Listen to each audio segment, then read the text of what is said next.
언제 나가기로 했는데 이 사람이 연락도 안 된다. 집에 사는 것 같지도 않다. 계약 끝났는데 보증금은 이미 연체된 차임으로 다 까먹었고 내가 오히려 연체 차임만큼 받아야 될 판이고 돌려줄 것도 없고, 이런 경우에 반갑습니다. 부동산 문제를 법으로 정리해드리는 이변 있는 부동산의 이승현 변호사입니다. 오늘은 상가 명도 분쟁에 관한 얘기를 좀 해보도록 하겠습니다.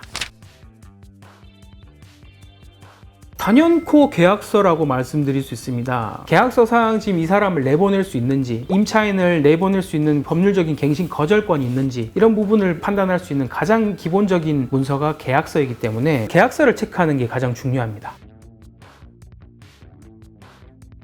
임대인이 임차인을 내보낼 수 있는 상황인가 아닌가를 일단 판단하는 게 제일 우선이라 할 것이고, 그걸 통해서 이제 내보낼 수 있다라고 본다 그러면 내보낼 수 있는 것과 지금 내보내야 될 의무를 발생시키는 어떤 그 구조는 다른 차원의 문제입니다. 계약이 종료한 거는 별개이기 때문에 계약이 끝나더라도 그 계약을 끝내도록 만드는 해지 통보를 시키는 과정도 대단히 중요한 과정 중에 하나예요. 많은 경우에서는 계약 기간이 끝나면 그냥 당연히 끝난다라고 생각하는데, 상가임대차보호법, 주택임대차보호법은 기간이 끝났다고 그냥 끝났다 이렇게 놔두면 그렇게 되는 경우가 없거든요. 반드시 임대인의 해지 행위가 필요합니다. 그거를 놓치는 경우도 많아요.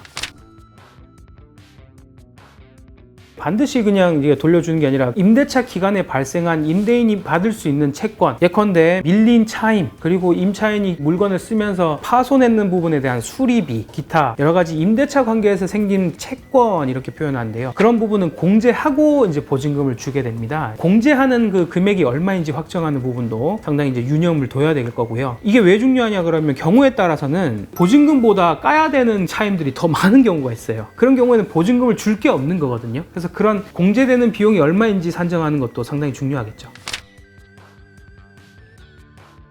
질문을 많이 받는 것들 중에는 그런 게 있습니다. 언제 나가기로 했는데 이 사람이 연락도 안 된다. 집에 사는 것 같지도 않다. 계약 끝났는데 보증금은 이미 연체된 차임으로 다 까먹었고 내가 오히려 연체 차임만큼 받아야 될 판이고 돌려줄 것도 없고, 이런 경우에 임차인 짐이 있는데 문 따고 들어가서 짐을 다 덜어낼 수 있나요? 라고 묻는 겁니다. 그건 상당히 조심해야 돼요. 왜냐하면 그건 형법상 주거침입죄의 어떤 문제가 있을 수 있기 때문에 법원의 판결을 받지 않고 들어가는 경우에는 불법 침입이 될 수 있는 여지가 있기 때문에 그런 부분 우를 범하시지 않았으면 좋겠다 하는 부분이 하나 있고요. 상가의 경우는 이런 경우가 있을 수가 있습니다. 열받으니까 나가라 그러는데 안 나가니까 단전 단수를 하는 경우가 있습니다. 상가에서 단전 단수를 하면 영업방해죄라는 부분을 생각하셔야 되거든요. 임대인이 월세 안 준다, 안 나간다는 이유로 단전 단수하는 조치가 법으로 죄가 되는 거고 정당한 행위가 될 수 없다라고 하는 판결이 있기 때문에 그런 부분은 꼭 유의하셔야 되고, 그런 실수는 저지르지 않는 게 좋겠죠.